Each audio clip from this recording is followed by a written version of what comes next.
No, merci, mon ami. Très gentil. And thanks for that warm welcome from all of you. Thank you all very much for being here. I have a lot of old friends in the room today. It's great to see you all. Not sure if somebody mentioned, but the Bank of Canada today was named one of the top 100 employers in Canada for the 8th time in a row. Thanks. I don't know if we're the best employer, but I know we have the best people. How much I know. Depuis plus de 25 ans maintenant, les cibles d'inflation constituent la pièce maîtresse de la politique monétaire au pays. Elles ont été profitables pour tous les Canadiens. Les taux d'inflation et les taux d'intérêt élevés et volatiles observés dans les années 70 et 80 ne sont aujourd'hui qu'un souvenir lointain, quoique douloureux. Or, récemment, le ciblage d'inflation a fait l'objet d'une attention accrue.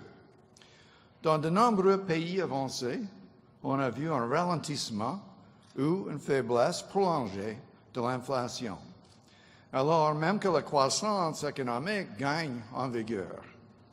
C'est pourquoi certains se demandent si les banques centrales peuvent encore cibler l'inflation efficacement. Quelques-uns ont même laissé étendre qu'elles sont peut-être en train de perdre leur capacité de bien comprendre les mécanismes qui régissent l'inflation. Well, j'espère qu'aujourd'hui, je saurai vous convaincre qu'il n'en est rien. J'ai une longue connaissance de la question, ayant fait partie de l'équipe qui a conçu le cadre de politique monétaire de la Banque du Canada dans les années 80. Le ciblage de l'inflation, soutenu par un taux de change flottant, est le fruit d'une somme phénoménale de réflexion et de recherche qui se sont étalées sur toute une génération. Aujourd'hui, j'entends montrer que la Banque possède une excellente compréhension du processus d'inflation et qu'elle n'a jamais perdu sa capacité de guider l'inflation vers ses cibles au fil des ans. I'll start with a quick review of the fundamentals. Now, we implement monetary policy through our key interest rate. Changes to this rate influence other interest rates, such as mortgage rates. And through this channel and others, policy rate changes affect decisions about spending or saving or investment. And these adjustments work their way through the economy and eventually have an effect on inflation. And very importantly, it takes 1.5 to 2 years for a change in our policy rate to have its full effect on inflation.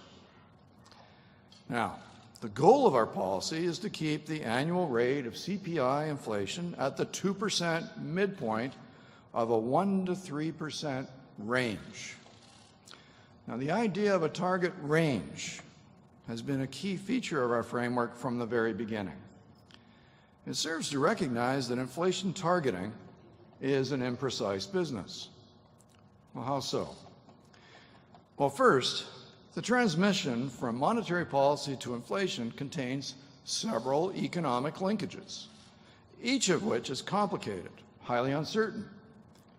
And second, the inflation data themselves are subject to short-term fluctuations that make it difficult to hit the target exactly. A central bank can do little about fluctuations in gasoline prices, let's say. Yet these transitory fluctuations have a large influence on inflation movements from month to month. So given these uncertainties, it is not realistic to expect our policy instrument to control inflation down to a few tenths of a percentage point. In fact, the 2 percentage point inflation control range is a reasonable approximation of the degree of precision that we can expect to achieve. It's much like piloting a boat in rough water. The boat is buffeted in one direction or the other.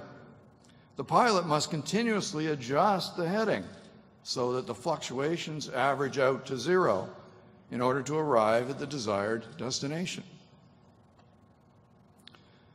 Pour nous aider à maintenir le cap à travers ces variations temporaires de l'inflation, nous utilisons différentes mesures de l'inflation fondamentale. Ces mesures nous aident à évaluer la tendance sous-jacente de l'inflation, c'est-à-dire le taux d'inflation que l'on observait s'il n'y avait aucun facteur sectoriel ou ponctuel en jeu. Autrement dit, ces mesures nous aident à distinguer le signal de l'inflation parmi le bruit. La tendance sous-jacente de l'inflation est déterminée, aujourd'hui comme hier, par les lois de l'offre et de la demande. La demande excédentaire pousse l'inflation à la hausse, l'offre excédentaire à l'effet contraire. C'est en s'appuyant sur cette relation que les banques centrales tentent de créer une offre ou une demande excédentaire au sein de l'économie, de manière à ce que l'inflation atteigne la cible. Les attentes de l'inflation jouent un rôle essentiel dans cette relation entre l'économie et l'inflation. Plus ces attentes sont arrimées à la cible, plus rapidement l'économie se normalise après un choc. Et ce sont là les fruits de la crédibilité. Une banque centrale crédible voit les attentes d'inflation bien ancrées à la cible, et il lui est alors relativement facile de rétablir la situation après un choc.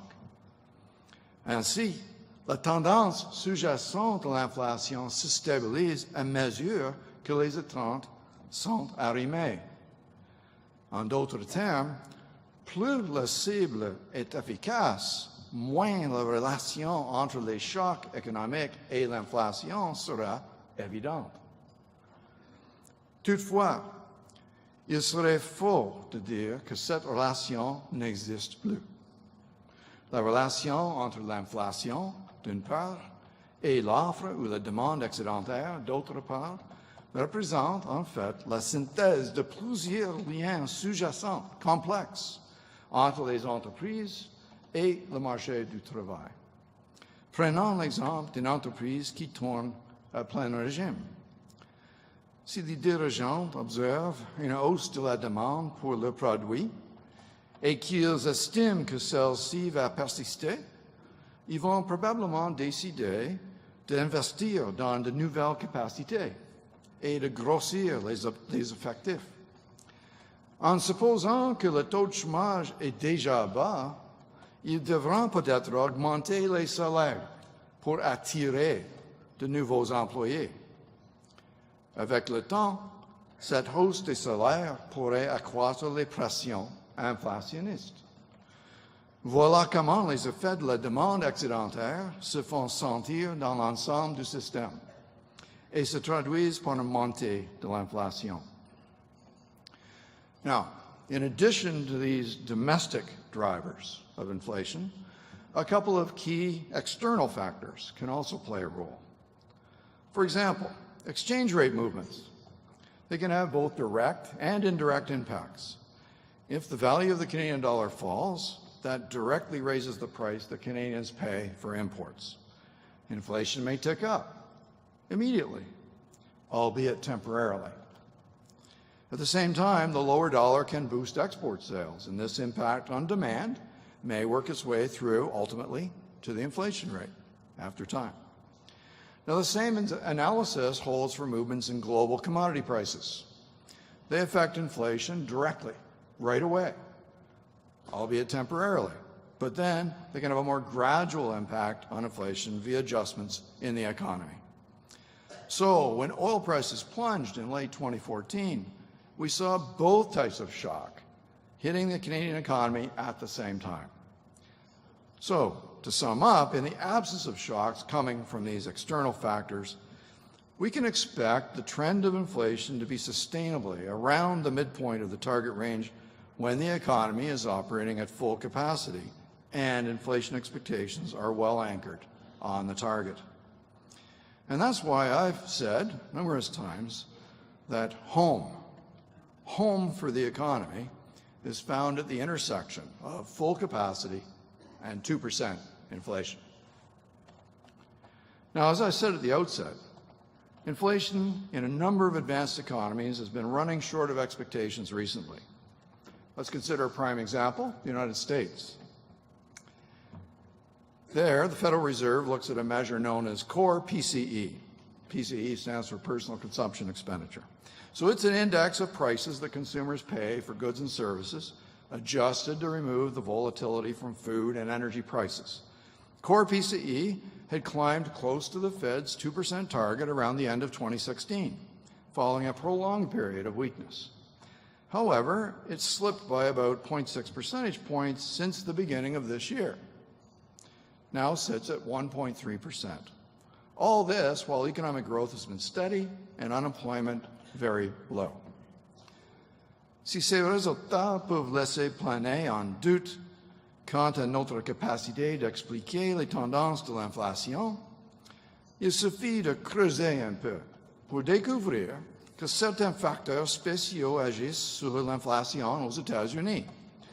En particulier, depuis que les fournisseurs de téléphonie mobile ont augmenté leur offre de forfaits de données illimitées, on observe une chute marquée du coût des données. Le personnel de la Banque du Canada estime que les facteurs spéciaux, comme ceux-là, contribuent pour environ les 2/3 à la baisse de l'inflation fondamentale aux États-Unis depuis le début de cette année. Cependant, les effets sur l'inflation de ces variations de prix relatifs ne devraient pas durer. Autrement dit, la tendance sous-jacente de l'inflation aux États-Unis est plus élevée qu'elle le semble. Dans de nombreuses autres économies avancées, l'inflation fondamentale est restée basse tout au long de 2016, alors même que l'offre excédentaire se résorbait. Mais contrairement à la situation aux États-Unis, cette faiblesse était surtout due au prix des biens. Le personnel de la banque a cherché des facteurs qui ont un effet modérateur sur l'inflation fondamentale dans ces économies. Parmi ceux qui l'ont trouvé, mentionnons les variations du taux de change et les bas prix des exportations provenant de pays à marché émergents.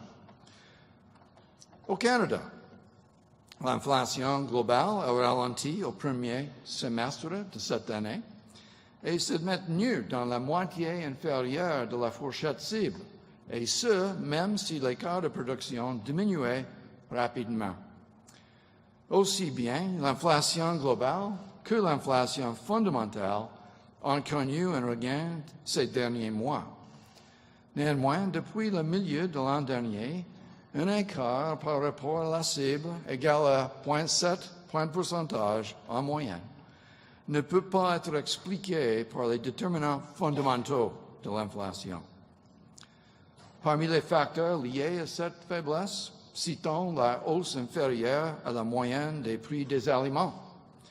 Celle-ci est causée par les récoltes abondantes et la concurrence accrue entre les détaillants. On peut également citer les rabais sur les tarifs d'électricité en Ontario. Et comme aux États-Unis, ces facteurs ponctuels expliquent les 2/3 environ de l'écart de l'inflation globale par rapport à la cible observée cette année au Canada. Ce qu'il faut retenir, c'est que les déterminants fondamentaux de l'inflation, ainsi que certains facteurs spéciaux que nous pouvons dégager, permettent d'expliquer assez bien le comportement récent de l'inflation. À n'en pas douter, le reste de l'écart se situe nettement à l'intérieur d'une marge d'erreur raisonnable, compte tenu du fait que nous avons affaire à des relations statistiques. De plus, la tendance sous-jacente de l'inflation se situe nettement à l'intérieur de la fourchette cible que nous visons. In short, we understand inflation well enough for policy purposes. Nevertheless, like all central banks, of course, we'd prefer to understand inflation perfectly. And we're not content to leave even a few tenths of a percentage point unexplained. Now, we're working hard on this, and our research agenda is the topic that I want to turn to now. So bank staff have examined 20 years' worth of inflation data from 10 advanced economies plus the euro area, and they use statistical techniques to look for inflation factors that these countries all have in common. And the first factor they found in common is fluctuations in food and energy prices across countries. As it turns out, these fluctuations can explain almost half of all the movements in total inflation. This makes a lot of sense, as food and energy prices are driven by global commodity prices. But we generally look through movements in food and energy prices when we assess the underlying trend of inflation, so this factor doesn't add much to the understanding. So looking beyond commodity prices, bank staff found evidence of a second factor common to all countries. And that factor can explain around 15% of the remaining variation in core inflation. And as it turns out, this factor is correlated with the recent softness in inflation shared by a number of countries, including Canada. Now, while we don't know exactly what is driving this factor, several ideas have been advanced. And generally, these are related to either globalization or the digital economy. So let me review some of these ideas, starting with globalization. La mondialisation pourrait agir sur les prix par divers canaux. L'un de ces canaux, bien évidemment, a trait au mouvement de libéralisation du commerce au fil des ans. Les entreprises exposées à une concurrence mondiale accrue subissent des pressions pour réduire les coûts et maintenir les prix à un bas niveau. De même, quand les consommateurs ont accès à davantage de produits importés provenant de pays à marché émergent où les coûts sont moindres, cela exerce aussi des pressions à la baisse sur l'inflation. Cet effet est devenu très important pour les biens manufacturés au début des années 2000. Après l'adhésion de la Chine à l'Organisation mondiale du commerce, et il pourrait encore se faire sentir. Selon une hypothèse connexe, l'incidence des capacités excédentaires à l'échelle mondiale sur l'inflation nationale gagnerait en importance. En même temps, celle des capacités excédentaires intérieures irait en diminuant. Compte tenu de l'intégration économique mondiale accrue, il semble que l'offre excédentaire mondiale pourrait contenir l'inflation, peu importe l'équilibre entre l'offre et la demande dans un pays donné. C'est notamment le cas pour certains biens. Les entreprises doivent se soucier de la concurrence d'autres pays et pas seulement de la concurrence locale quand elles décident d'augmenter ou non le prix. L'intégration des entreprises dans les chaînes de valeur mondiales pourrait aussi freiner l'inflation. En effet, puisqu'il est possible de délocaliser les différentes étapes de production dans les pays où les coûts sont les plus bas, les entreprises et leurs employés subissent des pressions concurrentielles supplémentaires pour maintenir les prix et les salaires à un bas niveau. Another set of factors that may be acting as a drag on inflation is related to digitalization of the economy. And this could affect inflation in at least three ways. First, there's the direct impact of price changes for information and communications technology, or ICT. Given how computer and home electronics prices have plunged over the years, it seems intuitive that lower ICT prices could push down inflation. Second, digitalization has an impact on competition and market structure. In many sectors, digitalization has lowered barriers for the creation of new firms and increased competition. We've seen the disruptions caused by companies such as Uber or Airbnb.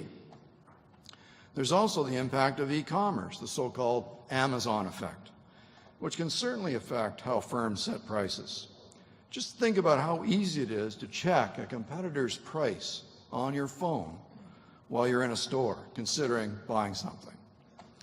Well, third, digitalization can make business processes more efficient, improving productivity and leading also to slower price increases.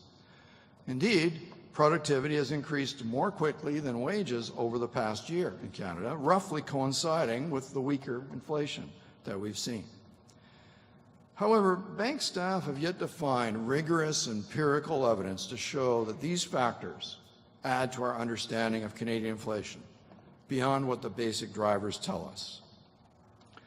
Soyons clairs. Tout ce que je dis, c'est que les éléments recueillis ne passent pas l'épreuve de signification statistique.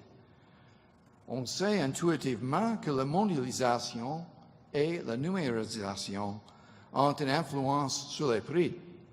Et avec le temps, à la lumière des nouvelles données, nous pourrons peut-être mieux dégager ces effets et les quantifier statistiquement. Cela dit, il semble, du moins jusqu'ici, que l'effet cumulatif de la numérisation ne soit pas assez important pour remettre en cause notre compréhension fondamentale de la dynamique de l'inflation. L'effet Amazon ne paraît pas aussi grand que celui de l'avènement des magasins à grande surface il y a une vingtaine d'années, le fameux effet Walmart. Et même celui-ci n'était pas suffisamment important pour forcer un réexamen du processus d'inflation pour les besoins de la politique monétaire. Alors, si on ne peut pas prouver statistiquement que la mondialisation et la numérisation freinent l'inflation, quels pourraient être les autres facteurs en jeu? Examinons de plus près le lien que j'ai mentionné tout à l'heure entre le chômage et les salaires, et que les économistes appellent le Wage Phillips Curve. Le fait est que malgré l'expansion économique vigoureuse et la forte création d'emplois, la croissance des salaires est restée relativement basse. Possible explanations for slow wage growth, though, aren't that hard to find. Even though Canada's unemployment rate has returned to its 2007 lows, suggesting the labor market is at full employment, other indicators suggest that a fair amount of slack remains. In particular, youth participation rates still seem low, and a lot of people are still working part-time when they would prefer full-time.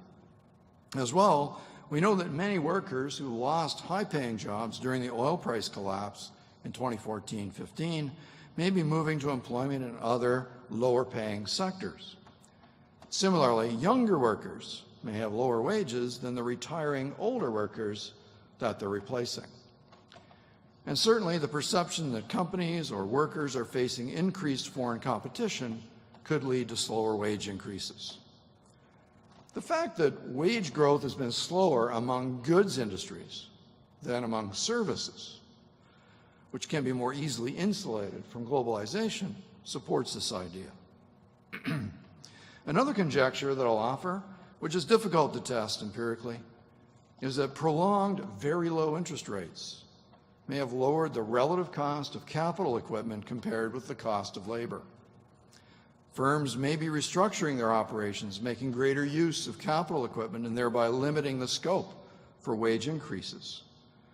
Today, some can do this even without buying equipment, instead buying capital services via the cloud. Even the threat of increased automation may be sufficient to keep wage rises in check. And this conjecture, I think, is worth exploring in much more depth. So given all these potential factors that may be holding back wage inflation, it is simply premature to conclude that there is something amiss in the traditional inflation process. At a minimum, we need to monitor measures of slack in the labor market to see how it is being absorbed. Over time, this can be expected to lead to a pickup in wage growth, which in turn will feed its way through to inflation. En résumé, nous croyons qu'il existe encore un lien entre les ressources inutilisées sur le marché du travail et les salaires, Et il existe encore un lien entre l'inflation et l'équilibre entre l'offre et la demande globale. Autrement dit, plus nous nous rapprochons de la pleine production et du plein emploi, plus le risque est grand que des pressions inflationnistes apparaissent. Ce n'est qu'un des nombreux risques que la banque devra gérer dans la conduite de la politique monétaire. Comme nous l'avons dit le mois dernier, même si le degré moindre de détente monétaire sera probablement nécessaire avec le temps, nous ferons preuve de circonspection au moment de procéder à de futurs ajustements de notre taux directeur. En particulier, la Banque sera guidée par les nouvelles données sur lesquelles elle se fonde pour évaluer l'évolution des capacités économiques, la dynamique de la croissance des salaires et de l'inflation, et la sensibilité de l'économie aux taux d'intérêt plus élevés. Beaucoup de choses doivent rentrer dans l'ordre avant que nous puissions être certains que l'économie est belle et bien arrivée à bon port. Mesdames et messieurs, allow me to conclude. The popular perception that inflation has become inexplicable has been greatly exaggerated. In part, this perception reflects a misunderstanding of the accuracy with which economists can predict inflation and a misunderstanding of the precision with which central banks can control it. Fundamentally, we know how inflation works. The laws of supply and demand have not been repealed. Yes, Canada's inflation rate has repeatedly fallen short of our 2% target in the past few years. For the most part, this may be explained by the drag related to the surprising persistence of excess capacity in the economy and the fact that inflation reacts to excess demand after a lag. This drag can persist until all slack in the labor market is absorbed as firms build additional capacity through higher investment with the economy approaching potential. Beyond these factors, there have been repeated relative price fluctuations, electricity prices, from increased competition in food retailing, for example, which have temporary effects on inflation and should be looked through. Moreover, there may also be some drag on inflation from globalization and digitalization. But when we put it all together, we see that inflation is behaving well within the normal zone of statistical and policy tolerance. Now, I'm not claiming that our understanding of inflation is perfect, complete, and unchanging. Far from it. We'll continue to look closely at forces such as globalization and digitalization so we can better understand how they're influencing the inflation process. There are always uncertainties in economics, and that's why forecasts are best thought of as ranges rather than points, and it's why our inflation control framework is based on a target band. The bottom line is that inflation targeting has worked through good times and bad for more than 25 years. It continues to work today, and Canadians can be confident that it will continue to work for years to come. Je vous remercie.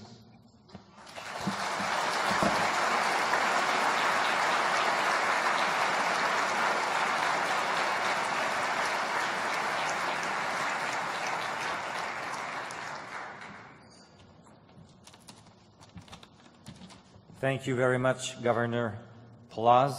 I must say that I think your speech has contributed to making us a bit more knowledgeable about such a complex issue, which is inflation and its impacts on the economy. Nous allons maintenant passer à la période de questions. Nous avons installé 2 micros dans la salle et je vous demanderai simplement de bien vouloir vous identifier avant de poser votre question et surtout de faire en sorte que votre préambule soit plus court que votre question. Y a-t-il une première question pour le gouverneur Poloz? Ici. Oui, d'accord. Bonjour, mon nom est François Lecavalier de BDC, nommé pour la 12e année consécutive sur la liste des 100 meilleurs employeurs. Donc, je m'excuse. Let's just hope we can keep the streak going, Governor. One factor, there's a few certainties in life. One of them is we all get older. And one issue you didn't mention is demographics. The Fed last year published a paper saying that essentially central banks were losing the power to impact long-term interest rates, and that the lower for longer was going to become the new normal. Is Canada going to be affected by this as well? The short answer is yes, and I mean the Fed didn't invent that idea, but it's common understanding among central banks. So where it fits into our story is that the potential output in the economy is driven by only two things. That's trend productivity and trend labor force participation. And labor force participation, of course, is falling as we hit retirement age of the baby boom generation. So that slowdown is only, I've said, partially offset by increased immigration levels. So our estimate is that the trend line for potential output for Canada is about 1.5% growth long term. And that comes primarily from the demographic assumption, as you suggest. It used to be much higher than that. Where that then comes into is the equilibrium long-term interest rate is correlated with that same assumption. And of course, Canada is influenced very much by global equilibrium interest rates. So if it's low for long for the United States, well, it's going to be low for long to a certain degree for everyone, regardless of their local situation. So they call this R star, the long-term interest rate. And, ours has come down over the last few years for the very reason that you suggest. And it is tied together coherently by the potential output line. And what we're talking about here is the possibility that potential output is actually on the verge of growing faster than trend just for a while we absorb those extra folks in the labor market. And that's exactly what has happened to the U.S. over the past 18 months or so. Okay, good question. Okay, over here. Oui, Marcel Boyer de l'Université de Montréal. Hey, Marcel. Merci beaucoup, Stephen, pour une très intéressante présentation. J'ai deux questions sans préambule. Comment et pourquoi vous concentrez-vous sur un intervalle de 1 à 3% pour l'inflation, donc autour de 2%, plutôt que 0 à 2 ou 2 à 4? Qu'est-ce qu'il y a de magique dans le 2% en question? Ma deuxième question, comment tenez-vous compte des conditions économiques régionales dans la définition de la politique monétaire au Canada? OK, merci. Merci, professeur. Monsieur le professeur. C'est comme un examen, là. Mais premièrement, le choix d'une cible de 2%, c'était originalement, c'était en 84-6 environ, on a décidé cela.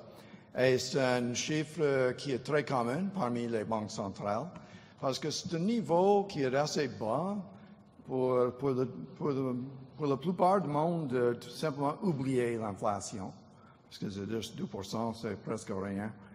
En même temps, c'est assez pour nous donner de marge de manœuvre quand il y a un choc à l'économie. Par exemple, si l'inflation est 2%, supposons que le taux d'équilibre qu'on a mentionné dans cette autre question a été autour de, à cette leçon dire, autour de 3%, ça c'est un concept très long terme.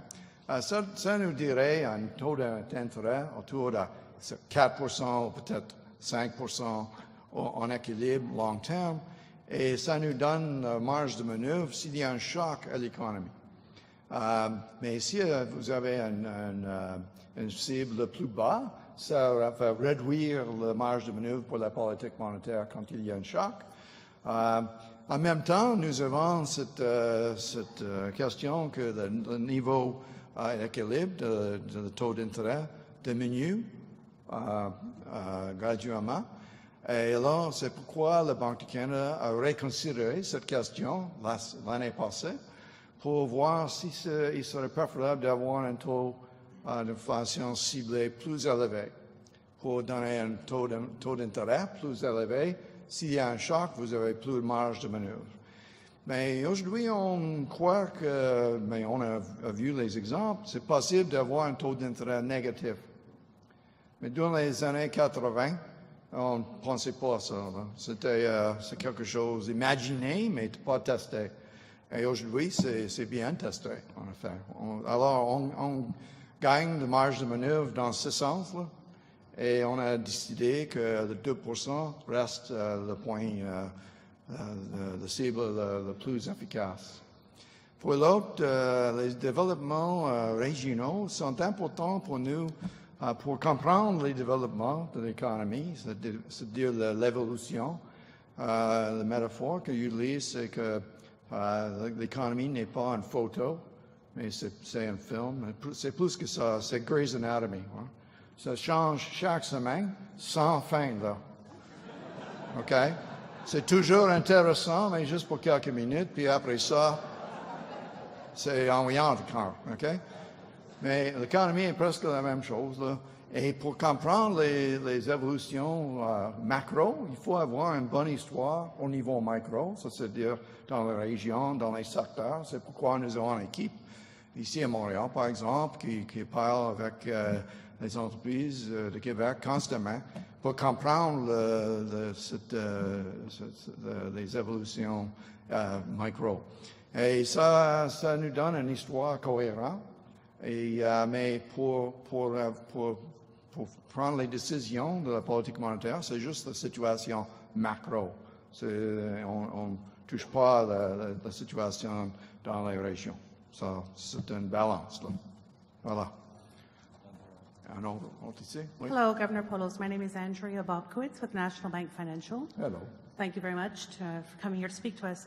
I had a question regarding your information gathering. Almost 1 year ago today, we had a meeting with Goldman Sachs in New York telling us that the gathering of information regarding inflation had to modernize. And the way the governments were doing it at this point was very archaic. Yeah. And to be honest with you, 20 years ago was the first time I ever used the email. So the evolution of our spending patterns and our spending habits has evolved so rapidly and so quickly. How is the bank maintaining their information gathering process? Well, I guess the good news for me is that that's not actually our job.